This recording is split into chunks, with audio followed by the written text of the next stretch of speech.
Good morning students, this is Vamsi.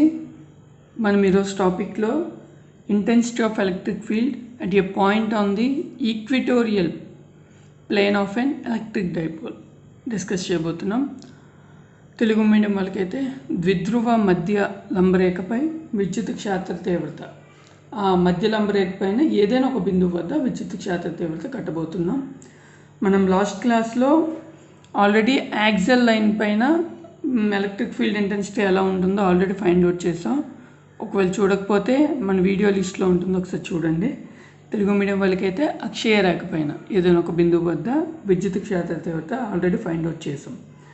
So ఇప్పుడు ఈ question మనం సాల్వ్ చేయడానికి ఏంటంటే మనకు కావాల్సింది ఏంటి? Electric dipole. ఫస్ట్ నేను అందుకోసం ఎలక్ట్రిక్ డైపోల్ని తీసుకుంటున్నాను.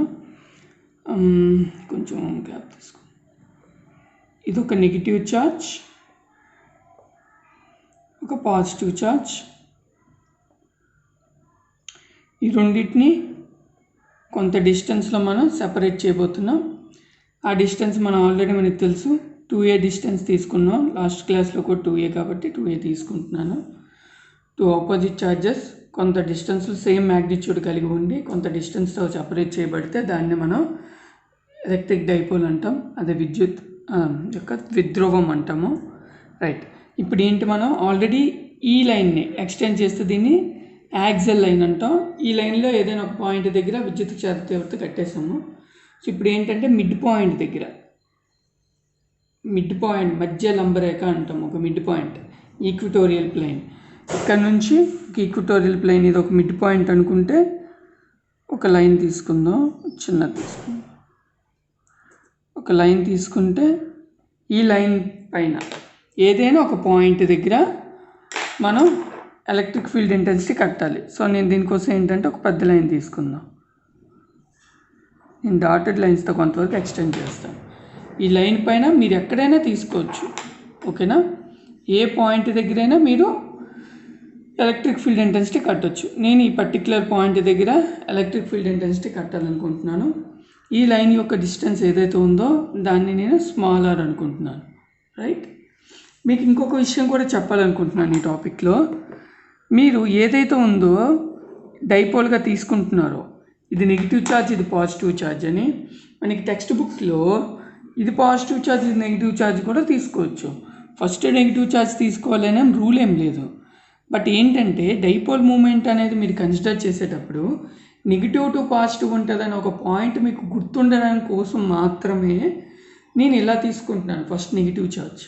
మీరు కావాలంటే ఇటువైపు పాజిటివ్ తీసుకొని ఇటువైపు నెగిటివ్ తీసుకోండి. ఏదైనా సరే సేమ్ సొల్యూషన్ వస్తుంది. మనం అది ఎలా వస్తుందో ఒకసారి చూద్దాంలే ఈ క్లాస్లో. బోత్ టైప్స్ చూద్దాం. Right, okay. ఈ ఈక్విటోరియల్ లైన్ పైన ఏదైనా ఒక పాయింట్ దగ్గర అన్నారు, ఈ పాయింట్ దగ్గర. సో ఏదైతే పాయింట్ ఉందో ఈ పాయింట్ని నేను జాయిన్ చేస్తున్నాను. ఇలా ఒక లైన్గా తీసుకుంటున్నాను.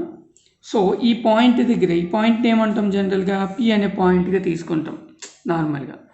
సో ఈ పాయింట్ దగ్గర ఈ ఛార్జ్ వల్ల, నెగిటివ్ ఛార్జ్ వల్ల వచ్చే ఎలక్ట్రిక్ ఫీల్డ్ ఎటువైపు ఉంటుంది?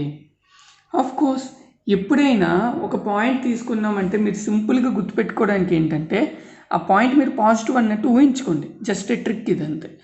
పాజిటివ్ అనుకున్నారు అనుకోండి, పాజిటివ్ అనేది నెగిటివ్ వైపు ఏంటి? పాజిటివ్ ఛార్జ్ నెగిటివ్ ఛార్జ్ అయితే ఏంటి? టువర్డ్స్ నెగిటివ్ ఛార్జ్ అట్రాక్ట్ అవుతుందా? అట్రాక్టివ్ ఫోర్స్ పరంగా గుర్తుపెట్టుకుంటారా? సో ఎలక్ట్రిక్ ఫీల్డ్ ఏమవుతుంది? ఈ డైరెక్షన్లో వస్తుంది.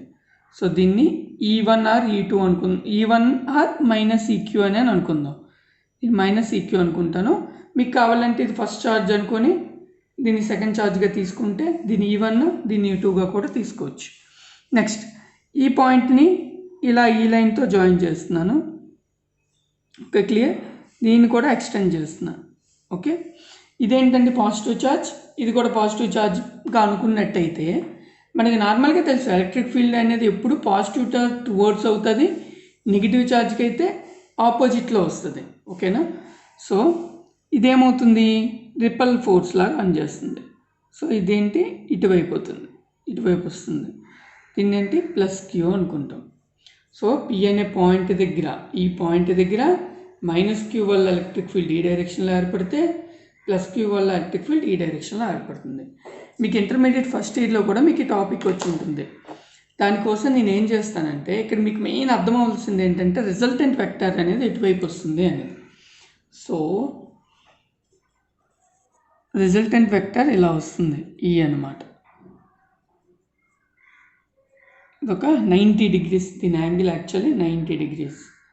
అంటే ఇక్కడ ఏదైతే థీటా ఉందో మొత్తం థీటా 90, ఇదేమవుతుంది ఇది ఒక యాంగిల్గా తీసుకుంటే 45, ఇది ఒక 45. దీంతో మనకి పని లేదులేండి, పెద్ద ప్రాబ్లం కాదు.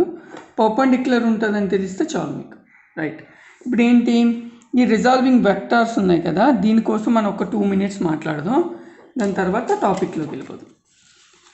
మనకి ఎప్పుడైనా 2 వెక్టర్స్ వచ్చాయి అనుకోండి, ఫర్ సపోజ్ ఒక వెక్టర్ ఈ డైరెక్షన్లో సమ్ E1 ఉందో, ఒక వెక్టర్ E2 అనే డైరెక్షన్లో 2 వెక్టర్స్ వస్తాయి, 2 ఎలక్ట్రిక్ ఫీల్డ్ వస్తే దీని యొక్క రిజల్టెంట్ ఈ యారోస్ సెంటర్లో వెళ్ళిపోతాయి, ఇలా వెళ్తుంది అనమాట ఈ అనేది.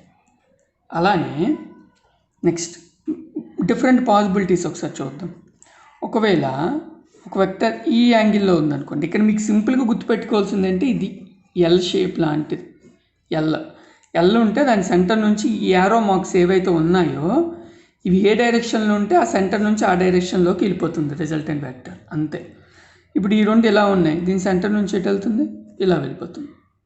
ఒకవేళ నేను ఇలా కాకుండా ఇలా తీసుకున్నాను అనుకోండి యారోస్, అప్పుడు దీని రిజల్టెంట్ ఎటు వెళ్తుంది, ఇలా వెళ్తుంది, అంతే.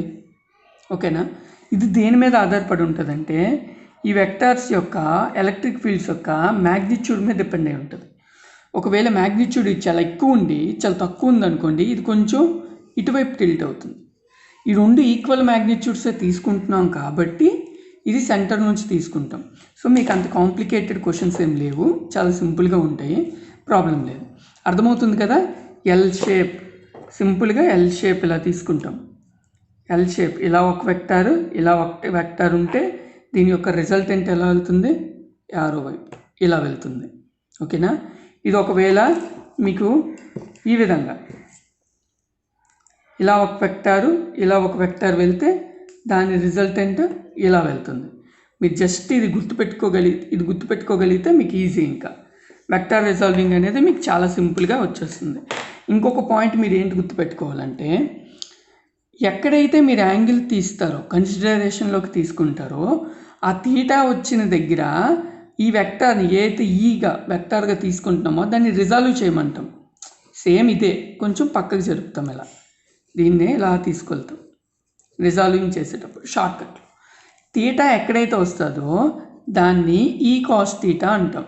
ఇక్కడ ఏదైతే వెక్టార్ నోటేషన్ ఉందో అది వస్తూ దాన్ని కాంపోనెంట్స్గా విడగొట్టుకుంటాం అనమాట. దాన్ని ఈ కాస్ థీటా అంటాము. థీటా లేని సైడ్ని ఈ సైన్ థీటాతో రాస్తాం, అంతే. వెక్టార్ ఏదైతే వస్తుందో ఆ వెక్టారు థీటా ఉంటే అది కాస్ థీటా రాస్తాం, థీటా లేకపోతే సైన్ థీటా రాస్తాం. క్లియర్.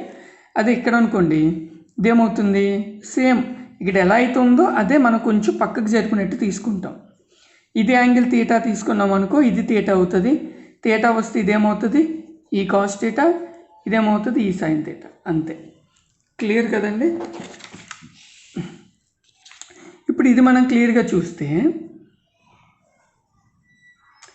మనకి ఈ ఇటు సైడ్ ఒక యాంగిల్ ఉంది, అదే వెక్టార్ డైరెక్షన్ ఉంది, ఇటు సైడ్ ఎలక్ట్రిక్ ఫీల్డ్ ఒక డైరెక్షన్ ఉంది. సో ఖచ్చితంగా ఈ 2 సేమ్ ఛార్జెస్, సేమ్ మ్యాగ్నిట్యూడ్ ఉన్న ఛార్జెస్, ఒకే పరిమాణం కలిగి ఉంటాయి. ఒకే పరిమాణం ఉన్నాయి అంటే రెండింటి స్ట్రెంత్ ఒకేలా ఉంటుంది, కాకపోతే డైరెక్షన్స్ డిఫరెంట్గా ఉంటాయి. సో ఒకేలా ఉంటాయి కాబట్టి సింపుల్గా మనం మిడ్ పాయింట్ నుంచి రిజల్టెంట్ వెక్టర్ తీసుకోవచ్చు. అర్థమవుతుంది కదా, మిడ్ పాయింట్ నుంచి. సో ఈ 2 ఇటు ఒక డైరెక్షన్ ఇటు ఒకటి ఉంది కాబట్టి దాని సెంటర్ నుంచి ఇలా తెచ్చాం. మీకు ఖచ్చితంగా తెలుసు ఇది యాంగిల్ అనుకుంటే సమ్ థీటా అనుకుంటాను నేను యాంగిల్. ఇది థీటా అనుకుంటే ఏమవుద్ది, ఇది థీటా అవుతుంది, ఇది థీటా, సమ్ సింప్లీ థీటా అవుతుంది. సో అది రిజాల్వింగ్ నేను నెక్స్ట్ చేస్తాను. ఓకే, ఇది రిజల్టెంట్ వెక్టర్ అని క్లారిటీ వచ్చింది కదా, క్లియర్. ఇప్పుడు నేనేం చేస్తానంటే ఒకవేళ మీరు ఎగ్జామ్లో నెగిటివ్ ఇది అనుకొని ఇది పాజిటివ్ అనుకొని మర్చిపోయి ఫర్ సపోజ్ పాజిటివ్ నెగిటివ్గా రాసేస్తారు అనుకోండి, కొంతమంది బై హార్ట్ చేసేసి ఇలా రాసేస్తారు. ఇలా కాదు, మనం సింపుల్గా ఏ పాసిబిలిటీ అయినా మనం సాల్వ్ చేయొచ్చు. మనం సాల్వ్ చేసి చూపిద్దాం. నెగిటివ్ అయ్యేటప్పుడు ఏంటి, పి అనే పాయింట్ దగ్గర ఎలా వస్తుంది, పాజిటివ్ ఫస్ట్. అప్పుడేంటి పాజిటివ్ అయినప్పుడు ఏంటి రెప్పల్ టువర్డ్స్ ఇటువైపు ఏవే అవుతుంది కదా, ఇది 2 ఇది ప్లస్ అనుకోండి, సింపుల్గా ఇది ప్లస్ అని తీసుకోండి. ప్లస్ ప్లస్ ఏంటి, రెప్పలు అవుతాయా, దూరంగా పంపించేస్తాం. ఓకేనా, ఇది ప్లస్ ఇది మైనస్ ఛార్జా, అట్రాక్టివా. సో ఇది కూడా జాయిన్ చేస్తే ఇదేంటవుద్ది, 2 వర్డ్స్ వస్తుంది అంతే. ఇది ఈ ప్లస్ క్యూ వల్ల వచ్చేది, ఇది ఈ మైనస్ క్యూ వల్ల వచ్చేది, మైనస్ క్యూ వల్ల వచ్చేది అంతే. కొంచెం దూరంగా వేసుకుందాం. ఈ 2 సేమ్ లెంత్ ఉండేలా చూసుకోండి, కొంచెం క్లారిటీ ఉంటుంది, అంతకు మించి లేదు. ఇదేమవుతుంది, రిజల్టెంట్ ఎలక్ట్రిక్ ఫీల్డ్ అవుతుంది. ఓకేనా, ఇలా వస్తే మనకి ఇలా వస్తుంది, ఇటు సైడ్ వస్తే మనకి ఇలా వస్తుంది, ఒక డౌన్ వర్డ్స్ వస్తే మనకి ఇలా వస్తుంది. అది ఒక్కటి గుర్తుపెట్టుకోగలిగితే మీకు ఇంకా క్లియర్. దీని యాంగిల్ ఎంత ఉంటుంది, 90 degrees. మనకి వాటితో సంబంధం లేదు. యాంగిల్ తీటా అనుకుంటే సమ్ ఇది తీటా, అప్పుడు ఇది తీటా, అప్పుడు ఇది తీటా. సింపుల్గా తీటా అనేసుకుందాం, ప్రాబ్లం లేదు, తీటా అనుకుందాం. So clear. ఇప్పుడు మనకి ఏంటంటే ఎగ్జామ్లో మీరు ఒక్క పాసిబిలిటీయే తీసుకోండి, ఎయిదర్ దిస్ ఆర్ దిస్, మీరు 2 గీయాల్సిన అవసరం లేదు. సో ఇప్పుడు మనం ఏంటంటే ఇది కొంచెం రబ్ చేసేసి మన డెరివేషన్ పార్ట్లోకి వెళ్దాం, ఎలా సాల్వ్ చేయాలి అని. ఓకే, ఇప్పుడు మనం ఈ డెరివేషన్ని సాల్వ్ చేద్దాం. ఫస్ట్ ఆఫ్ ఆల్ మనకి ఎలక్ట్రిక్ ఫీల్డ్, విద్యుత్ క్షేత్ర తీవ్రత అంటే ఏంటి, పాయింట్ పి దగ్గర, at point P electric field intensity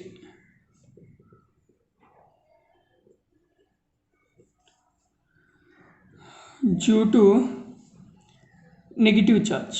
నేను ఇది సాల్వ్ చేస్తున్నానండి, ఇది మీరు ఓన్గా చేయండి, బోత్ ఆర్ సేమ్. ఓకేనా, ఇది చేసినా ఇది చేసినా ఒకటే, జస్ట్ సైన్స్ డిఫరెన్స్ వస్తుంది అంతే. మీరు లాస్ట్లో కూడా అవి క్యాన్సిల్ అయిపోతాయి, నాట్ ఎన్ ఇష్యూ. మీకు ఇచ్చిన మెటీరియల్ ఏదైతే నేను ప్రొవైడ్ చేస్తానో అందులో మీకు ఇది సాల్వ్ చేసి ఉంటాను. సో నేను ఫర్ ఏ చేంజ్ నేను ఇది సాల్వ్ చేస్తాను, మీరు అందుకు చూసి ఇది చేయండి, ఏదైనా ఒకటే. నెగిటివ్ ఛార్జ్ వల్ల మనకి ఏదైతే ఎలక్ట్రిక్ ఫీల్డ్ ఇంటెన్సిటీ ఎంత అన్నప్పుడు ఏంటి, సింపుల్గా 2 ఛార్జెస్ ఉన్నాయి. సో దేని పరంగా, గాస్ల పరంగా మీకు ఆల్రెడీ తెలుసు, 1/4πε0. ఏదైతే ఛార్జ్ ఉందో దాని యొక్క మ్యాగ్నిట్యూడ్ మాత్రమే కన్సిడర్ చేస్తాం, charge by distance square. So మనకి ఎలక్ట్రిక్ ఫీల్డ్ ఫార్ములా తెలుసు కదా, 1/4πε0 Q/r². సో డిస్టెన్స్ ఏంటి, 2ar². ఓకేనా, ఇలా రాయకూడదు, చాలామంది రాసిస్తారు, రైట్. సో ఈ డిస్టెన్స్ కాదు, మనం ఏంటి ఇక్కడ తీటా తీసుకుంటాం. సో తీటా తీసుకుంటే ఏంటంటే ఇది ఆపోజిట్ సైడ్ అయినప్పుడు ఈ డిస్టెన్స్ ఏమవుతుంది మనకి, ఇది ఏ అవుతుంది, ఇది ఇంకొక ఏ అవుతుంది. మనం ఈ తీటాని తీసేసుకుందాం. సో ఇక్కడ ఏంటి, పాయింట్ దగ్గర అంటున్నాం, అర్థమవుతుందా. A point p at a point అందాం, at a point P electric field intensity due to minus q వల్ల పి అనే పాయింట్ దగ్గర ఎలక్ట్రిక్ ఫీల్డ్ ఇంటెన్సిటీ కడుతున్నామంటే ఈ రెండింటి మధ్య డిస్టెన్స్ మనకి కావాలి, ఈ రెండింటి మధ్య డిస్టెన్స్ కాదు. క్లియర్. సో ఈ రెండింటి మధ్య డిస్టెన్స్ అంటే ఏమవుద్ది, పైథాగరస్ థియరం తెలుసు కదా, ఇదొక సైడ్ అయినప్పుడు ఇదేంటి, హైపోథెసిస్. భుజము స్క్వేర్ ప్లస్ భుజము స్క్వేర్ ఈక్వల్ టు కన్నము square, side square plus side square equal to hypothesis square. So దీన్ని ఏమని రాయొచ్చు, హైపోథెసిస్ స్క్వేర్ రాద్దాం, కొన్ని కొంతమందికి రాకపోవచ్చు. సో హైపోథెసిస్ స్క్వేర్ ఏదైతే ఉందో దీన్ని ఏమందాం, హైపోథెసిస్ స్క్వేర్. సో అది కావాలి అంటే మనకి ఏంటి, దీన్ని సమ్ ఎక్స్ అందాం, అందాక ఎక్స్ స్క్వేర్ కావాలంటే మనకి ఏంటి, ఇది స్క్వేర్ ప్లస్ ఇది స్క్వేర్ చేయాలి, r² ప్లస్ సమ్ a². ఈ ఎక్స్ స్క్వేర్ ఏదైతే హైపోథెసిస్ ఉందో, హైపోథెసిస్ అని రాద్దాం. కర్ణము ఎలా కనుక్కుంటాం, ఇది కర్ణము స్క్వేర్ ఈక్వల్ టు భుజము స్క్వేర్ ప్లస్ భుజము స్క్వేర్. సో ఇది హైపోథెసిస్ మాత్రమే కావాలంటే √r² ప్లస్ a² అవుద్ది. ఇది కూడా లేదంటే r² plus a² whole power 1/2 కూడా రాసుకోవచ్చు, ఎవరి విష్. సిమిలర్లీ ఇది కూడా అంతే, ఇది ఏ తీసుకున్నప్పుడు ఇది r అయితే ఇది √r² ప్లస్ a²గా రాయొచ్చు. Clear, right. అదేవిధంగా ఇది r ఇది a, సేమ్ సిమిలర్లీ ఇది r ఇది a అయినప్పుడు ఇది కూడా ఏమవుతుంది, పాజిటివ్ క్యూ వల్ల కూడా. ఇది నెగిటివ్ క్యూ వల్ల రాశాను, పాజిటివ్ క్యూ వల్ల. ఇది అంటే point P electric field intensity due to positive Q వల్ల ఏమొస్తుంది, ఈ పాజిటివ్ క్యూ 1/4πε0 Q/r². ఈ డిస్టెన్స్ ఏదైతే ఉందో డిస్టెన్స్ ఇదేంటి, ఈ distance. So √r² plus a² whole స్క్వేర్గా రాయాలి, అర్థమవుతుందా? సిమిలర్లీ ఇది కూడా ఏమొస్తుంది, √r² plus a² whole square రాస్తున్నాం, రైట్? రూట్కి స్క్వేర్కి పోతుంది. లేదు మీరు ఇలా రాదంటే r² plus a² whole power 1/2 రాసుకోండి, దీనికి స్క్వేర్ చేయండి, స్క్వేర్కి 2కి పోతుంది. రూట్ అంటే 1/2 కదా. క్లియర్? బైపీసీ వాళ్ళ కోసం చెప్తున్నాను, రైట్? ఎంపీసీ వాళ్ళకి అంటే వచ్చు, రైట్? క్యాన్సిల్. సో దీన్ని బట్టి మీకు క్లియర్గా ఏంటి అర్థమవుతుంది, రెండు ఒకేలా ఉన్నాయి. 1/4πε0, 1/4πε0, right? q/r² plus a², q/r² plus a². ఏం మిగిలింది? 1/4πε0 q/r² ప్లస్ a². బ్రాకెట్లు పెట్టుకుందాం. ఇది ఈ ప్లస్ క్యూ, ఈ మైనస్ క్యూ. రెండు మ్యాగ్నిట్యూడ్స్ మాత్రమే తీసుకుంటున్నాయి, ఇక్కడ మ్యాగ్నిట్యూడ్స్ మాత్రమే కన్సిడర్ చేస్తాం. సో ఈ మొత్తం ఈకి సమానం కదా. ఎక్కడైతే ఈ ఉందో అక్కడ మనం ఇవి వాడచ్చు, ఒకే మ్యాగ్నిట్యూడ్ కాబట్టి సేమ్ ఫార్ములా, రైట్? సో మనం ఇప్పుడు ఏంటంటే మన నెక్స్ట్ టాస్క్ ఈ కాంపోనెంట్స్గా మనం డివైడ్ చేయాలన్నమాట. ఆల్రెడీ మనం అక్కడ డయాగ్రామ్లో నేను వేసి చూపించాను, సేమ్ సిమిలర్గా కాంపోనెంట్గా డివైడ్ చేయాలి. నేను ఒకసారి డివైడ్ చేసి మళ్ళీ డయాగ్రామ్ గీసి మీకు అర్థమయ్యేలాగా చెప్తాను, రైట్? ఇప్పుడు మనం ఈ డయాగ్రామ్లో సేమ్ లాస్ట్ డయాగ్రామే నేను మళ్ళీ వేశాను. రిజాల్వింగ్ చేయాలి అంటే ఈ ఎలక్ట్రిక్ ఫీల్డ్ ప్లస్ క్యూ యొక్క ఎలక్ట్రిక్ ఫీల్డ్ని మనం రిజాల్వ్ చేయాలి. యాజ్ యూజువల్ మైనస్ క్యూ కూడా రిజాల్వ్ చేయాలి. సో రిజాల్వింగ్ అంటే మీకు తెలుసు కదండి, ఎక్కడైనా మనకి అక్కడ మనం ఏం చెప్పాం, ఈ షేప్లో వచ్చేటప్పుడు రెండు సేమ్ ఈక్వల్ మ్యాగ్నిట్యూడ్స్ అయితే రిజల్టెంట్ ఎలా వస్తుంది. క్లియర్? సో మనకి ఇక్కడ ఇదేంటంటే రివర్స్, మనకి ఇలా రిజల్టెంట్ ఇచ్చేసాడు, మనం ఇవి రిజాల్వ్ చేయాలన్నమాట. ఓకేనా? సో ఇక్కడ ఎలా మనం ఒక యాక్సెస్ తీసుకుంటాం ఎప్పుడైనా ఈ విధంగా. రిజాల్వింగ్ ఏంటి, ఈ షేప్ కదా మనకు కావాలి, ఆరో మనకి ఏ షేప్ కావాలనేది ఇంపార్టెంట్. ఒకవేళ ఇలా ఉంటే ఈ షేప్ తీసుకుంటాం, ఇటు సైడ్ రిజల్టెంట్ ఉంటే ఈ షేప్ తీసుకుంటాం, ఇటు సైడ్ రిజల్టెంట్ ఉంటే ఈ షేప్ తీసుకుంటాం. క్లియరా? మనకి ఇక్కడ ఏ షేప్ వస్తుంది, ఇలా ఉంది, రైట్? రిజల్టెంట్ ఎలా ఉంది కాబట్టి సేమ్ ఇక్కడేంటి, ఇది ఈ ఆరో మాత్రమే చూడండి. ఓకేనా? ఈ ఆరోకి మనం కట్టాలి, రైట్? సో ఇది ఒక యాక్సిస్ అనుకోండి, కోఆర్డినేట్ సిస్టమ్ ఇలా ఇది ఎక్స్టెండ్ చేసుకోండి. అప్పుడు ఇదేంటి, యారో ఇలా ఉంది, యారో ఇలా ఉంటే దీని రిజల్టెంట్ ఎలా వస్తుంది, ఇలా. ఇది ఒక పర్పెండిక్యులర్, ఇలా ఒక పర్పెండిక్యులర్. ఇక్కడ యాంగిల్ ఎటు తీసుకుంటున్నాం, ఇక్కడ థీటా తీసుకుంటున్నాం. సో ఇది థీటా అవుతుంది, అంటే ఇది ఈ అనమాట. ఇది థీటా అయితే ఇది థీటా అవుతుంది. థీటా దగ్గర ఏమవుతుంది, ఈ ప్లస్ క్యూ కదా, ఈ plus Q R E2, A2 E1 ఏదని అనుకోండి, 2 ఇది 1 అనుకుంటే ఇంకా క్లియర్ ఉంటే మీ ఇష్టం. ఇది EQ cos థీటా అవుతుంది, ఈ వెర్టికల్ కాంపోనెంట్. ఈ ప్లస్ క్యూ సైన్ థీటా అవుతుంది. ఓకేనా? అర్థమవుతుందా? ఇది ఈ వెక్టర్ అనేది ఇలా మీరు కోఆర్డినేట్ సిస్టమ్ తీసుకుంటారు. ఇలా కోఆర్డినేట్ సిస్టమ్ రఫ్లో తీసుకోండి, సైడ్కి రఫ్ డయాగ్రామ్ పెన్సిల్తో. ఆ వెక్టర్ ఏ డైరెక్షన్లో ఉంది దీన్ని బట్టి ఇమాజిన్ చేస్తారు. ఇది ప్లస్ మైనస్ మనకి ఉంటుంది కదా కోఆర్డినేట్స్, ఆల్ సిల్వర్టీ గ్రూప్స్ అవన్నీ అవసరం లేదు, సిగ్నేచర్స్ సైన్స్. జస్ట్ ఈ పొజిషన్లో ఉంది, ఏ పొజిషన్లో ఉంది, ఈ పొజిషన్లో ఉంది, అప్పుడు ఇలా తీసుకుంటాం. సేమ్ అలానే ఇక్కడ జస్ట్ తీసుకుంటే మీకు క్లారిటీ వచ్చేస్తుంది. నెక్స్ట్ స్టెప్ ఏంటి, థీటా ఎక్కడుందో చూడాలి. ఇటు సైడ్ థీటా ఉందా, ఇటు సైడ్ థీటా ఉందా. మనం ఇటు సైడ్ థీటా తీసుకుంటున్నాం, సో ఇటు సైడ్ థీటా వస్తుంది. ఇది ఈ అయినట్టు అనమాట ఇక్కడ. ఓకేనా? సో ఇటు థీటా అయితే ఇది థీటా అవుతుంది. థీటా ఎక్కడుంటే అటు సైడ్ కాస్ థీటా రాస్తాం, థీటా లేని వైపు సైన్ థీటా రాస్తాం. ఓకేనా? ఇదే వెక్టర్ పేరేంటి, ఈ ప్లస్ క్యూ. సో ఇక్కడ కూడా ఈ ప్లస్ క్యూ వేస్తాం, ఇక్కడ కూడా ఈ ప్లస్ క్యూ వేస్తాం. క్లియర్? రైట్. సిమిలర్లీ మనం ఇప్పుడు ఈ వెక్టర్ కూడా రిజాల్వ్ చేద్దాం. ఓకేనా? ఆ వెక్టర్ రిజాల్వ్ చేస్తే ఏమవుతుంది, సేమ్ అది ఎలా ఉందండి కోఆర్డినేట్ సిస్టంలో ఈ డైరెక్షన్లో ఉంది, రైట్? ఈ డైరెక్షన్లో ఉంటే ఏంటి, దీనికి ఇలా ప్యారలల్ తీసుకుంటాం. ఇటు సైడ్ థీటా ఎటు ఉంటుంది, ఇటు సైడ్ థీటా ఉంది, అంటే దాని మీనింగ్ ఏంటి, ఇది థీటా అవుద్ది. అప్పుడు ఇది థీటా అవుద్ది. థీటా దగ్గర ఏంటి, ఈ మైనస్ క్యూ కాస్ థీటా, ఇక్కడేమవుద్ది ఈ మైనస్ క్యూ సైన్ థీటా. అంతే. ఈ రిజాల్వింగ్ కానీ మీకు తెలిసిపోతే, ఈ రిజాల్వింగ్ మనం ఈ డయాగ్రామ్లో కానీ ఇంపోజ్ చేసినట్టయితే మీకు సొల్యూషన్ వచ్చేస్తుంది.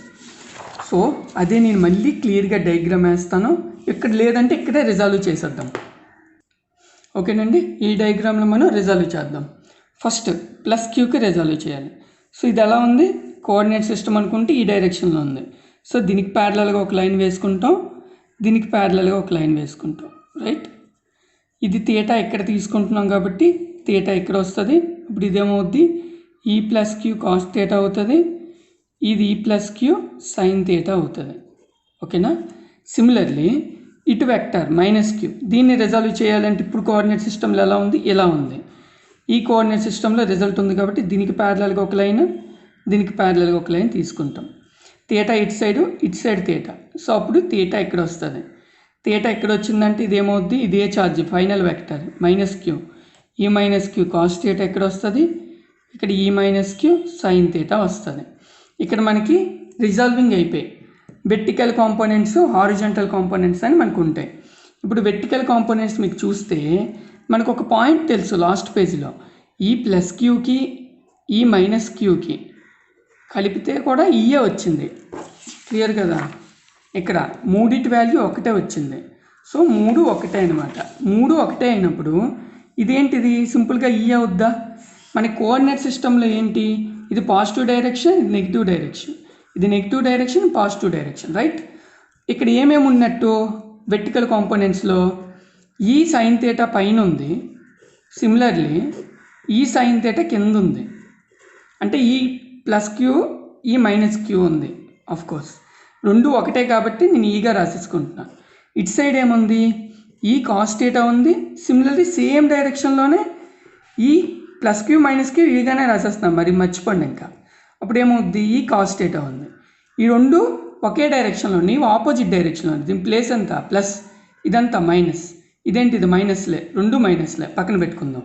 అప్పుడు ఇది ఏమవుతుంది, ప్లస్ మైనస్ యాడ్ చేస్తే క్యాన్సిల్ అయిపోద్ది, 0.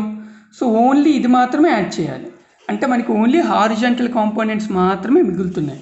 అవి ఏమవుతాయండి, -2e cos theta. Horizontal components మాత్రమే మనం యాడ్ చేస్తాం. అప్పుడు ఎంత వస్తుంది, 2e కాస్ తీటా. సో మనకి 2 అంటే 2 మైనస్ అయినా అలానే ఉంచేద్దాం.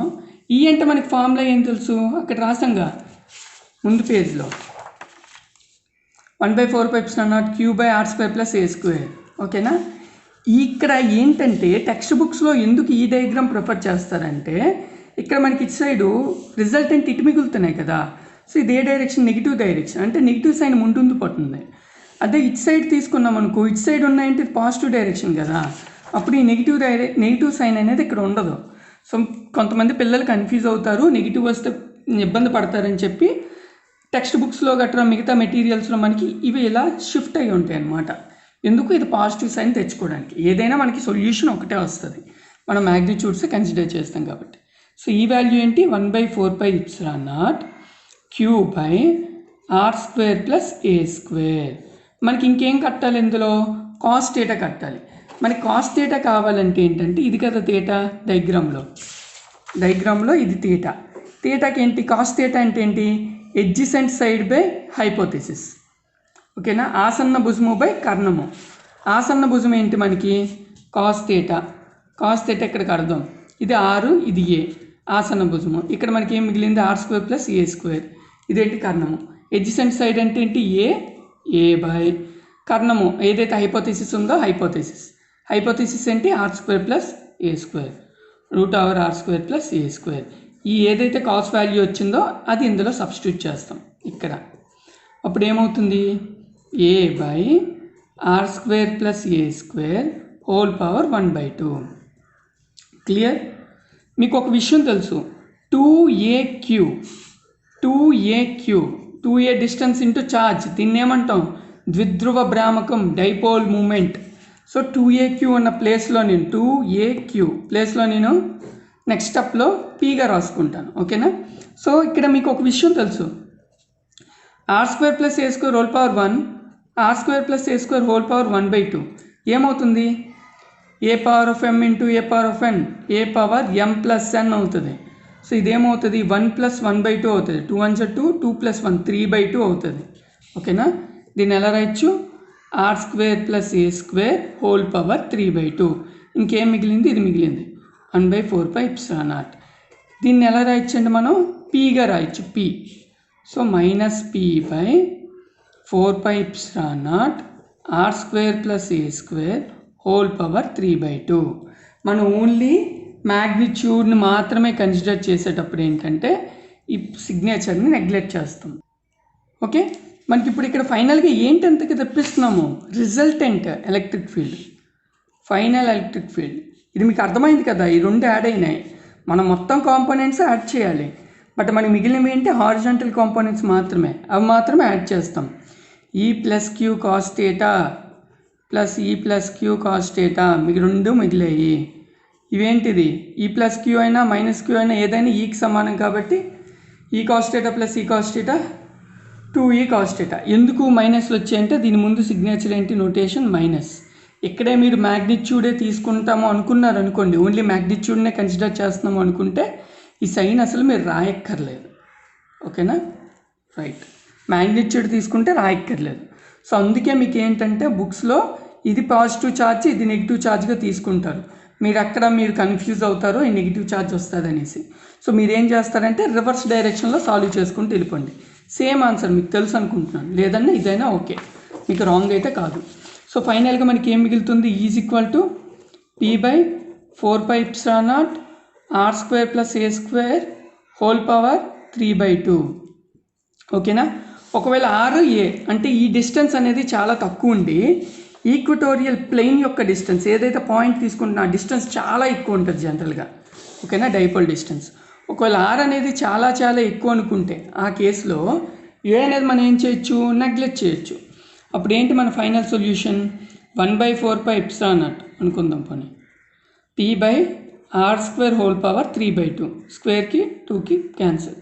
So 1/4πε0 p/r³.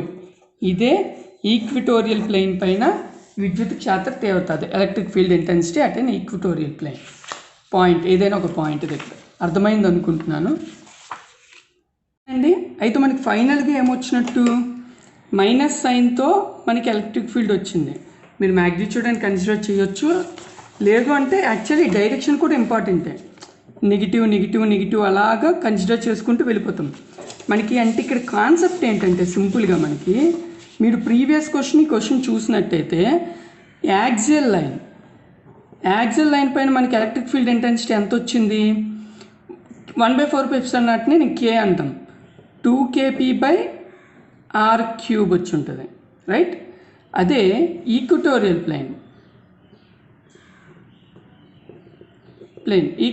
ప్లేన్ పైన ఏమొచ్చింది, kp/r³ వచ్చింది. ఓకేనా, కాకపోతే ఇక్కడ ఏంటి వస్తుందండి, నెగిటివ్ సైన్ వస్తుంది. సో ఒక విషయం మీరు గుర్తుపెట్టుకోండి, డైపోల్కి యాక్సియల్ లైన్ పైన వచ్చేటప్పుడు ఏంటంటే మనకి దీని మూమెంట్ ఎటు వస్తుంది, పాజిటివ్ డైరెక్షన్లో వెళ్తుంది. ఓకేనా, క్లియర్. అంటే ఈ ఫీల్డ్ యాడ్ అవుతూ పాజిటివ్ ఎలక్ట్రిక్ ఫీల్డ్ డైరెక్షన్ ఇటు సైడ్ వెళ్తుంది. అదే మీకు ఈక్వటోరియల్ ప్లేన్ పైన తీసుకునేటప్పుడు డైపోల్ యొక్క ఫైనల్ రిజల్టెంట్ ఫీల్డ్ డైరెక్షన్ ఎటు వస్తుంది, నెగిటివ్ సైడ్ వస్తుంది. ఓకేనా, సో ఈ డైరెక్షన్ ప్రాబ్లమ్ని యాక్చువల్లీ ఇది వెక్టార్గా రాస్తే మీకు ఏమొస్తుంది, ఇది యాక్చువల్లీ వెక్టార్ ఫామ్ అనమాట. వెక్టార్ ఫామ్ రాసేటప్పుడు మాత్రమే మైనస్ సైన్ మనం ఇంక్లూడ్ చేస్తాం. మీరు ఓన్లీ మ్యాగ్నిట్యూడే కన్సిడర్ చేస్తాం అనేటప్పుడు ఏంటి, మ్యాగ్నిట్యూడ్లోకి వెళ్ళేటప్పుడు 1/4πε0 p/r³ అని రాసేయచ్చు, నాట్ అన్ ఇష్యూ. సో దానికోసమే వీళ్ళు ఏం చేస్తారు, ఈ నెగిటివ్ సైన్ని తీసేయడానికి, అంటే అలా చూపించకుండా ఉండడానికి ఈ డైపోల్ని ఫ్లిప్ చేస్తున్నారు. ఇక్కడ అర్థమవుతుందా, మనం యాక్చువల్లీ ఫస్ట్ క్వశ్చన్లో ఇలానే తీసుకొని సాల్వ్ చేసాం, యాక్సియల్ లైన్ పైన ఇటు సైడ్ తీసుకున్నాం, అటు సైడే డైరెక్షన్ వైపే వచ్చింది డైపోల్. ఇక్కడ ఏం చేస్తున్నారు, ఫ్లిప్ చేస్తున్నారు. అంటే ఇది +q అయింది, ఇది -q అయింది. ఇప్పుడు ఏమవుతుంది, ఈ డైరెక్షన్ పాజిటివ్ వచ్చిందంటే దట్ మీన్ ఏంటి, ఇటే వెళ్తున్నట్ట, అప్పుడు యాక్సియల్ లైన్ పైన ఇటు వస్తున్నట్ట, డైరెక్షన్స్ రివర్స్ అవుతాయి. ఇది మీకు క్లియర్గా అర్థం అవడం కోసమే నేను ఈ డైరెక్షన్ తీసుకుంటున్నా డైపోల్. మీకు నెగిటివ్ సైన్ వద్దు, నేను చూడలేను, మాకు ఇబ్బందిగా ఉంటుందంటే మీరు ఈ డయాగ్రామ్తో సాల్వ్ చేయండి. ఇది పాజిటివ్ వస్తుంది, పాజిటివ్తోనే సాల్వ్ చేసుకుంటూ వెళ్ళిపోవచ్చు. ఓకేనా, క్లియర్.